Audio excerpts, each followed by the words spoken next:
భగవంతుడు నిన్ను చల్లగా చూస్తాడు. ఏంట్రా విషయం? నాకు పోస్టింగ్ ఆర్డర్ వచ్చింది. అలాగా? మన ఊళ్ళోనే నన్ను ఎస్ఐగా అపాయింట్ చేశారు. చాలా సంతోషంరా.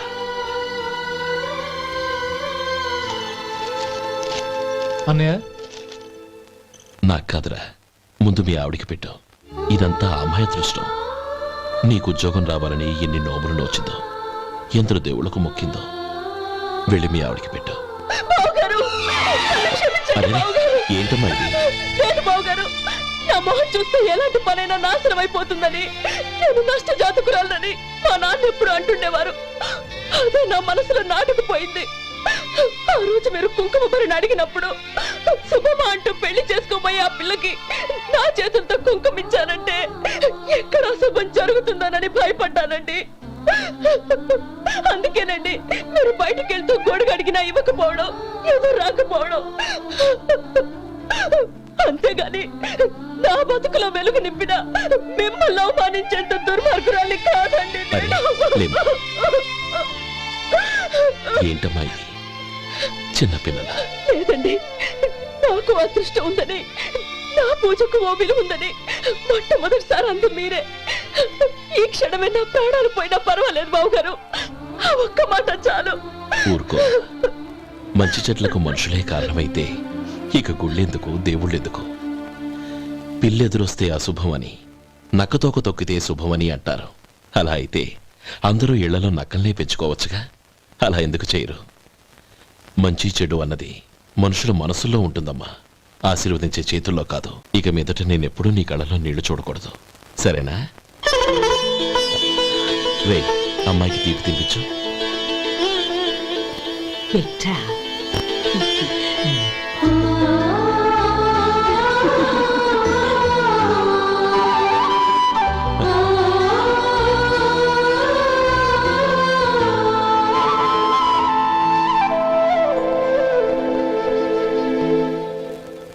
మధు, చిన్నప్పుడు నేను ఒక్కడనే కష్టపడుతున్నానని, నాకు సాయంగా ఉండాలని చదువు అబ్బలేదన్న వంకతో చదువు మానేశావు. ఇప్పుడు నీ తమ్ముళ్ళిద్దరూ అభివృద్ధిలోకి వచ్చారు. మరుదులిద్దరికీ మంచి ఉద్యోగాలు వచ్చాయి. తన భర్త మాత్రం అలాగే ఉన్నాడని నీ భార్య బాధపడదు. చూడు మధు, చదువుకున్నోళ్లే వృద్ధిలోకి రావాలని ఏమీ లేదు. కృషి పట్టుదల ఉంటే ఎవరైనా ఏదైనా సాధించవచ్చు. నీకు తెలివితేటలున్నాయి. నువ్వు తలుచుకుంటే కానిదంటూ ఏదీ లేదు. పైగా నీకు సాయిగా మేమందరం ఉన్నాం. ఆ బాక్స్ లోపల పెట్టవా? అలాగే సార్. ఇక మీద మీ ఆర్డర్లు సగం వేయండి, సరిపోతుంది. అదేంటండి? మీ పచ్చళ్ళు అమ్ముడుపోక చాలా స్టాక్ అలాగే ఉండిపోయింది. ఇప్పుడు అందరూ రుచి పచ్చళ్ళు, రుచి మసాలానే అడుగుతున్నారు. మా నల్లుడి గురించి తక్కువగా అంచనా వేశారు కదా, ఇప్పుడేమంటారు? ఎలాగైతేనే అతను వృద్ధిలోకి వస్తే చాలు. వాళ్ళు బాగుంటే నాకు సంతోషమేగా. ఎవడ్రా వాడు? ఇన్నాళ్ళుగా వ్యాపారం చేస్తున్నాను, నిన్నగాక మొన్న వచ్చినోడు వాడు నాకు పోటీయా? వాణ్ణి పెరగనివ్వకూడదు. వాణ్ణి ఇక్కడికి రప్పించండి, నేను మాట్లాడతాను.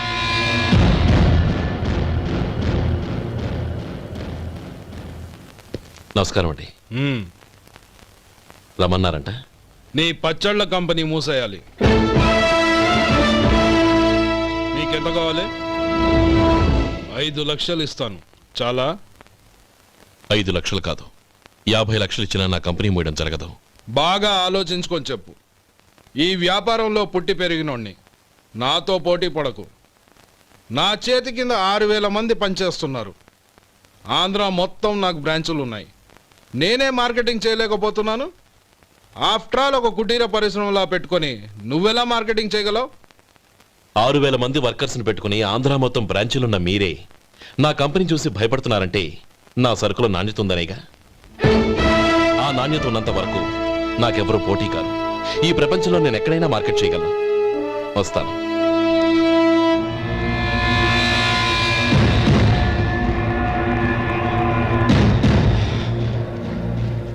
ఇక్కడ ఏం లేదండి. ఇక్కడ ఏం లేదండి.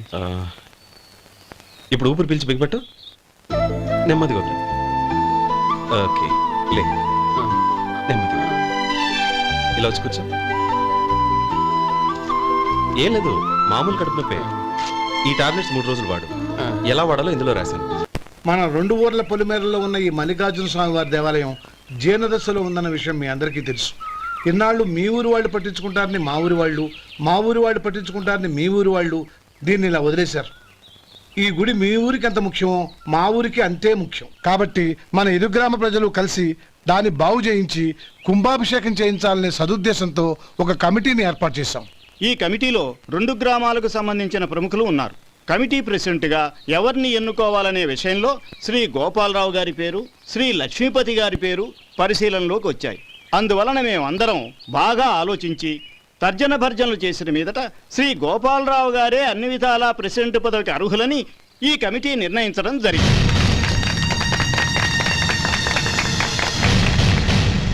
అంచేత ఈ ఉభయ గ్రామ ప్రజలు శ్రీ గోపాలరావు గారికి ఉదారంగా విరాళాలు అందజేసి ఈ శుభకార్యాన్ని జయప్రదం చేయవలసిందిగా కోరుతున్నాం. ఏంటి ఇంకా రాలేదా? ఏంటయ్యా, టైం 10 అవుతోంది. బోర్డు మీద 10 గంటలను రాసుంది. మీ డాక్టర్ ఇంకా రాలేదు. అసలు మీ డాక్టర్ కి టైం సెన్స్, పంక్చువాలిటీ ఏమైనా ఉన్నాయా? ఇంతకీ మీరెవరండి? నేను డాక్టర్ అమ్మని. ఓహో, మీరు డాక్టరేనా? డాక్టర్ అంటే డాక్టర్ని కాదయ్యా, ఆ. డాక్టర్ని చేసుకోబోయేదానని అర్థం. ఓహో, అవును, నువ్వెవరు? ఆ? నేను ఇక్కడ టోకన్ ఇస్తూ ఉంటానులేండి. తప్పుకో, ఆ? తప్పుకోవయ్యా. ఆ. అవును, మీ డాక్టర్ కి ఎవరో అన్నయ్య ఉన్నాడంట కదా, ఎలాంటోడు?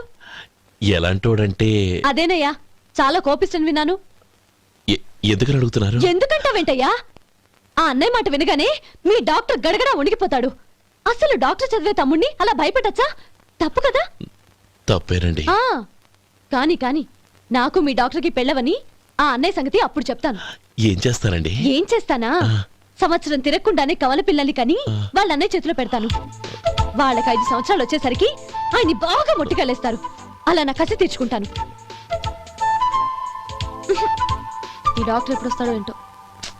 అది సర్లే కాని నువ్వు పని చేయి. ఆ, మీ డాక్టర్ రాగానే ఆ. నేను వచ్చి వెళ్ళానని చెప్పు. నేను అంటే ఓ, నా పేరు చెప్పలేదు కదా? ఆహా. నందిని. ఏం చెప్తావు? అదేనండి, నందిని గారు వచ్చి వెళ్ళారు అని చెప్తాను. గుడ్, పైకొస్తావు. ఆ.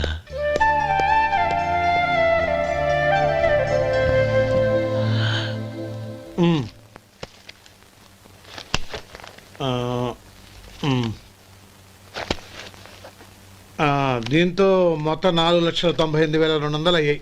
ఉమ్. పోతే నువ్వు ఇచ్చినంత ఇవ్వలేకపోయినా ఈ దైవకార్యానికి నా వంతు చందా 1800. దీంతో మొత్తం 5 లక్షలు పూర్తయ్యాయి. సరేరా, ఆ, నేను ఈ డబ్బు తీసుకుని పట్నం వెళ్ళి బ్యాంక్ లో వేసొస్తాను. అలాగే నేను నీతో వద్దాం అనుకున్నాను రా. అనుకోకుండా సాయంత్రం ఇన్స్పెక్షన్ వచ్చింది. పర్వాలేదులే, ఆ. వెళ్ళొస్తాను.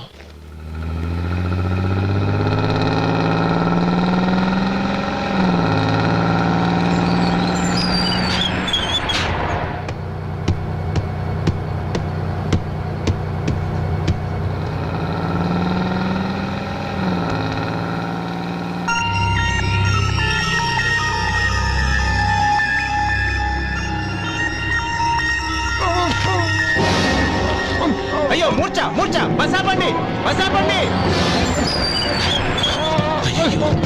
ఇదిగోండి తాళం చేతులు బుద్ధి. ఈ తాళాలు చేతిలో పెట్టండి. వీటి వల్ల ప్రయోజనం లేదు.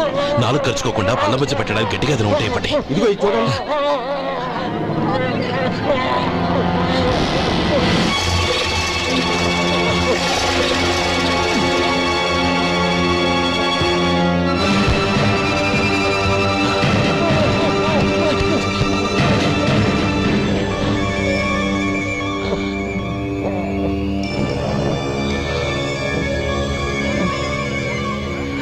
మీరు వెళ్ళి మీ సీట్లో కూర్చోండి, కొంచెం గాలాన్ని పట్టి.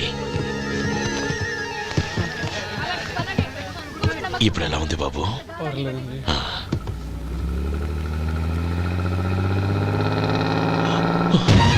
అయ్యో, నా బ్యాగ్ ఎవరైనా చూసారా? అందులో 5 లక్షలు ఉన్నాయి. నా బ్యాగ్ వెంటనే బస్ ఆపండి. ఎవరిని కింద దిగవద్దు. అందరినీ చెక్ చేయండి. నా అంచనా తప్పు కాలేదు. వాడి మంచితనమే వాడిని దెబ్బకొట్టింది. మన వాళ్ళని పంపించి గుడి తాలూకు డబ్బు కొట్టేశాడని పోలీస్ కంప్లైంట్ ఇవ్వండి. ఇప్పుడు ఆ స్టేషన్లో ఎస్ఐ వాడి తమ్ముడే. వాడే వెళ్ళి వాడి అన్నయ్యని అరెస్ట్ చేసి వీధుల్లో నడిపించుకు తీసుకురావాలి. అది నేను కళ్ళారా చూడాలి, మనసారా సంతోషించాలి. అయ్యో గోపాలం గారు, మీరు దేవస్థానం సొమ్ము దొంగిలించారని ఎవరో పోలీస్ కంప్లైంట్ ఇచ్చారంట. మిమ్మల్ని అరెస్ట్ చేయడానికి మీ తమ్ముడు గారు వస్తున్నారు.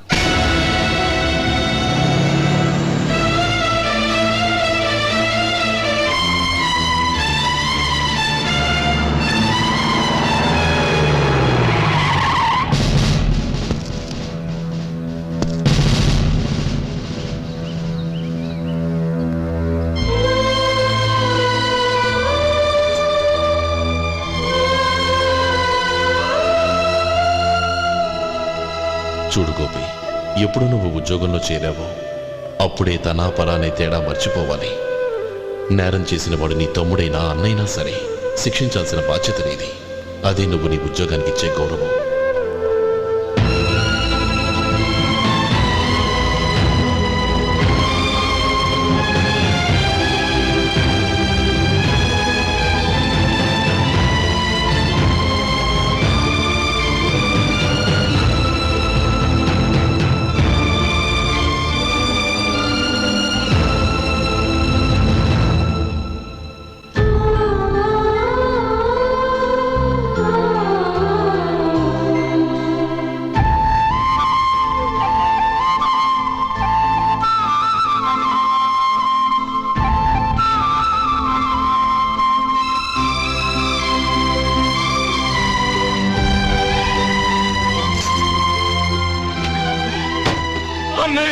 రే గోపి, ఏమిట్రా ఇది? నన్ను క్షమించన్నయ్య. నేను కోరి ఉద్యోగుల చేరిన మాట నిజమే, కానీ ఇలాంటి పరిస్థితి ఎదురవుతుంది అనుకోలేదు. నా ఒంట్లో ప్రతి రక్త పట్టు నీ భిక్షానన్నయ్య. నిన్ను అవమానపరిచి ఉద్యోగం నిలబెట్టుకునే బదులు నా ప్రాణాలను వదులుకుంటారు, కానీ ఈ పని మాత్రం నేను చేయలేనన్నయ్య.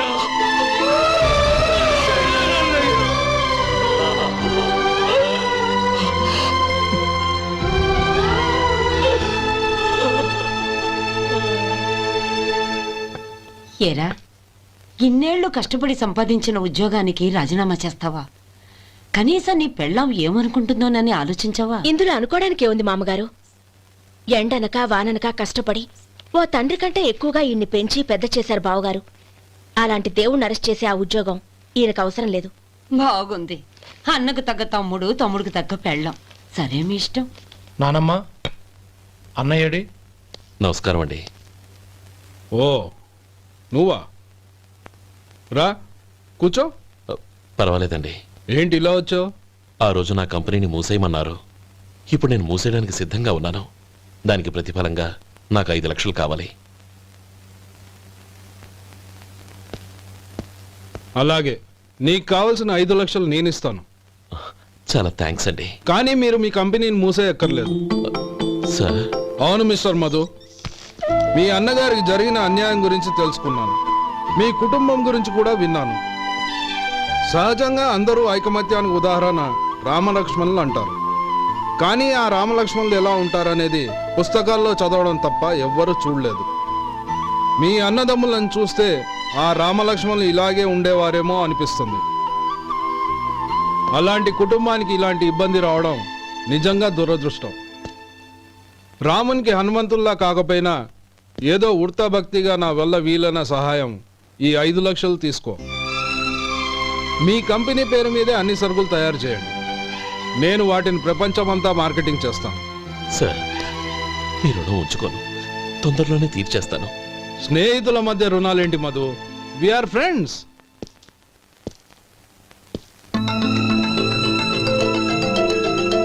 ఏంటో అక్కడ ఆగిపోయావు? రా. నువ్వు మీ అన్నయ్యని అరెస్ట్ చేయడానికి అట్టెళ్ళావు, ఆయన లొంగిపోవడానికి ఇటు వచ్చారు. అవును, యూనిఫామ్ చేత్తో పట్టుకొచ్చావేంటి? సార్, నేను రే, ఈ మాత్రం దానికే బెదిరిపోయి ఉద్యోగం వదులుకుంటావా? నువ్వు ఇలాంటివి ఎన్నో సమర్థవంతంగా ఎదుర్కోవాలి. నిన్ను నేను ఎస్పీగా చూడాలి. అది కాదన్నయ్య. ఇంకేం మాట్లాడకు. ఇన్స్పెక్టర్ గారు నన్ను లాకప్లో పెట్టండి. ఉమ్. ఆగండి సార్, ఆ డబ్బు ఎక్కడికి పోలేదు, నేనే తీసి జాగ్రత్త చేశాను. ఈ విషయం అన్నయ్యకి తెలియక బ్యాగులో డబ్బు కనబడకపోవడంతో అది పోయిందనుకున్నాడు. నే పట్నం నుంచి వచ్చేసరికి జరిగిన గొడవంతా తెలిసిందే. రే మధు, జరిగిన దానికి నన్ను క్షమించనయ్యా. ఇంటికి వెళ్ళాక అన్ని వివరంగా చెప్తాను. సార్, ఇదిగోండి 5 లక్షలు. ఇది కమిటీ వాళ్ళకి అప్పగించి ఈ కేసు కొట్టేయండి సార్. భలే వాడివయ్యా, తీసినప్పుడు ఒక మాట ఆయనతో చెప్పుండొచ్చుగా. అనవసరంగా పెద్ద ఆయన స్టేషన్ వరకు రప్పించావు. Sorry sir. అన్నయ్య, మీరు ఇంటికి వెళ్ళండి, నేను లెక్క అప్ప చెప్పేసి వస్తానండి. అలాగే. ఎలా దెబ్బ కొట్టాలన్నా కుదరటం లేదు. అయినా వీళ్ళకు ఉన్న పళ్ళంగా 5 లక్షలు ఎలా వచ్చాయి? అదే బావా, నాకు అర్థం కావటం లేదు. నీకు అర్థమైతే ఆశ్చర్యపడాలి కానీ అర్థం కాకపోతే ఆశ్చర్యం ఏముంది? Useless fellow.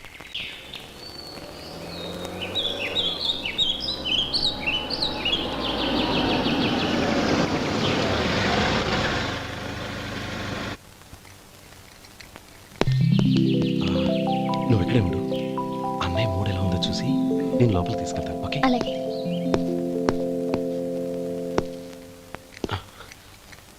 అన్నయ్య, ఏంట్రా?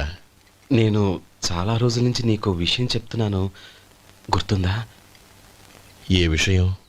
అదే అన్నయ్య, నేను ఓ అమ్మాయిని ఓ అమ్మాయిని లవ్. ఓహో, లవ్ చేస్తున్నావా? ఆ విషయం నువ్వు నాకెప్పుడు చెప్పావురా? ఊళ్ళో అందరూ అనుకుంటుంటే నేను విన్నాను. సారీ అన్నయ్య, నీకు చాన్నాళ్ళుగా చెప్పాలనుకుంటున్నాను కదా, అందువల్ల చెప్పేశానేమో అనుకున్నాను. ఓహో, ఆ అమ్మాయి వచ్చిందన్నయ్య, బయట నిలబడి ఉంది. బయట నిలబెట్టడం ఏమిట్రా? లోపలికి తీసుకురా. అలాగే అన్నయ్య. ఏయ్, అన్నయ్య మంచి మూడ్లో ఉన్నాడు, రా. కమ్.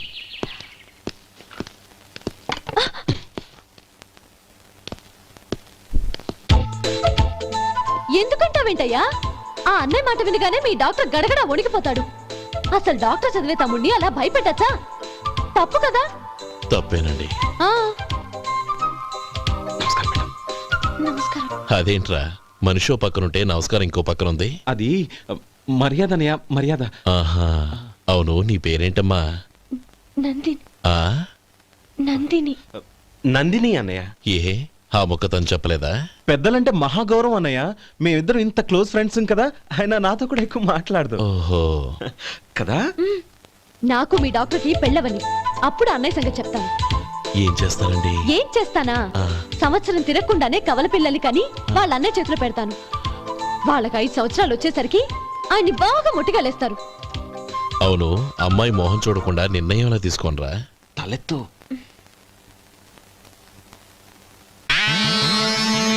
ఏం చెప్తా? అదేనండి, నందిని గారు వచ్చి వెళ్ళారని చెప్తాను. గుడ్, పైకి వస్తావు. ఈయన మీ అన్నయ్య? అవును.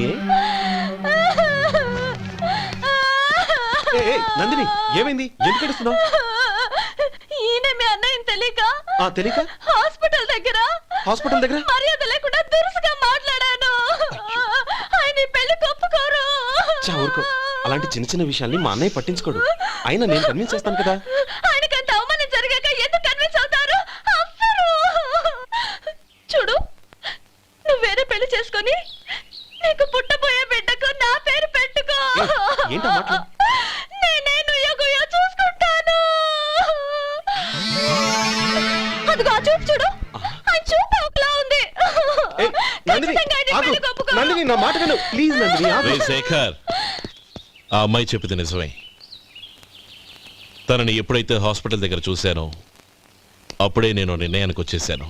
విన్నావా? నేను చెప్పానుగా, ఆయన ఆల్రెడీ ఓ నిర్ణయానికి వచ్చేసారట. ఇక నేను వెళ్తాను. అలాగే వెళ్ళు. వెళ్ళి ఈసారి వచ్చేటప్పుడు మీ అమ్మా నాన్నల్ని తీసుకురా. ముహూర్తాలు ఎప్పుడు పెట్టుకోవాలో నిర్ణయించుకుంటాం. అర్థం కాలేదా? నువ్వే మా వాడికి సరైన జోడి. అదే నేను తీసుకున్న నిర్ణయం. థ్యాంక్ యూ బాబు గారు, నన్ను ఆశీర్వదించండి. లేమ్మా, శీఘ్రమేవ కళ్యాణ ప్రాప్తిరస్తు.